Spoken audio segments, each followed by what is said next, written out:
Selamat siang, perkenalkan saya Jeffrey Giara Mengenali dengan NIM 130 123 192.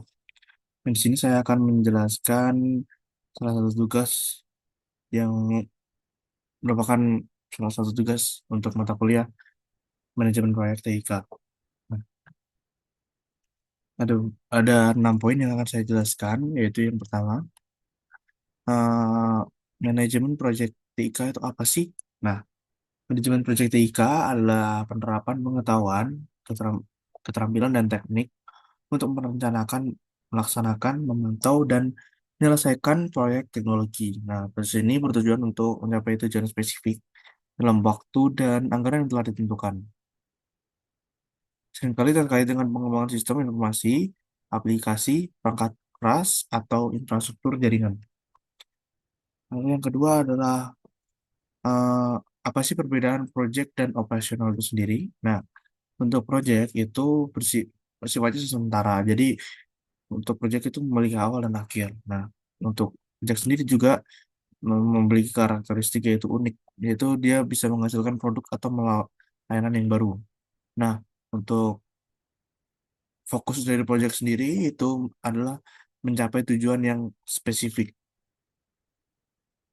Lalu lanjut ke operasional.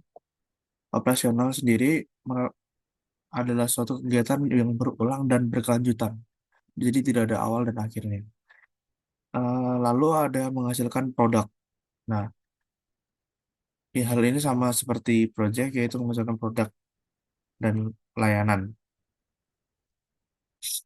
Lalu yang selanjutnya adalah berfokus pada efisiensi dan pemeliharaan proses yang ada. Nah, untuk contohnya itu seperti proyek mungkin berupa pembangunan aplikasi baru untuk sementara operasional adalah pemeliharaan server yang sudah ada. Lalu yang ketiga adalah jenis organisasi proyek. Yang pertama ada fungsional. Nah, untuk fungsional sendiri, proyek itu dikelola dalam departemen fungsional dan tanggung jawab proyek terletak pada kepala departemen. Yang kedua adalah proyek matriks, yaitu menggabungkan sumber daya dari berbagai departemen. Lalu manajer proyek dan manajer fungsional berbagi pemenang. Selanjutnya adalah projectize.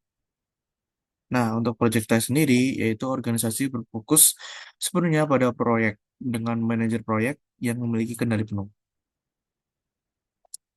Oke, selanjutnya yaitu ada proses manajemen proyek. Nah, seperti kita tahu, proses manajemen proyek itu ada 5 tahap, yaitu inisiasi, perencanaan, eksekusi, pemantauan, dan penutupan. Nah, untuk inisiasi sendiri, yaitu menentukan apakah proyek layak dan mendapat persetujuan. Lalu untuk perencanaan, merencanakan ruang lingkup dan jadwal, biaya, resiko, dan sumber daya proyek. Lalu eksekusi itu melaksanakan rencana proyek dan mengelola tim serta sumber daya.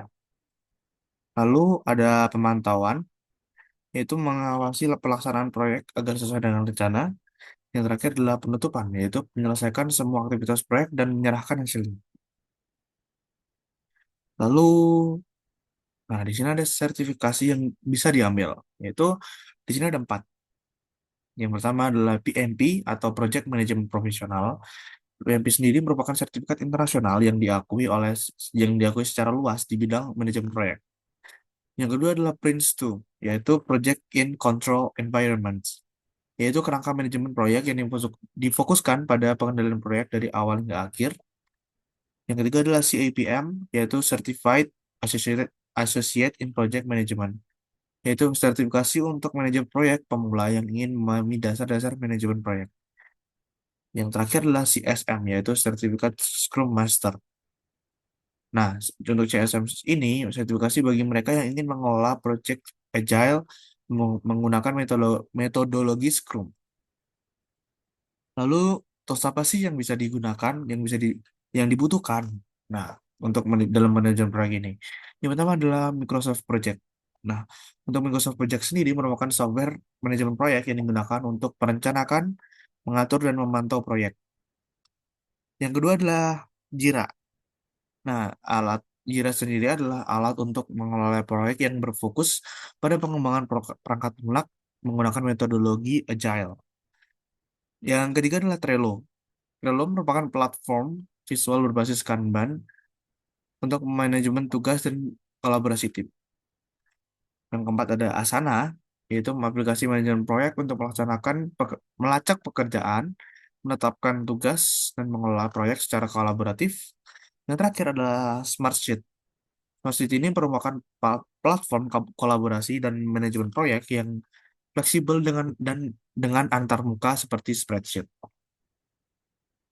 Baik, mungkin segitu saja penjelasan dari saya. Saya minta maaf jika ada penjelasan yang salah atau kurang. Terima kasih.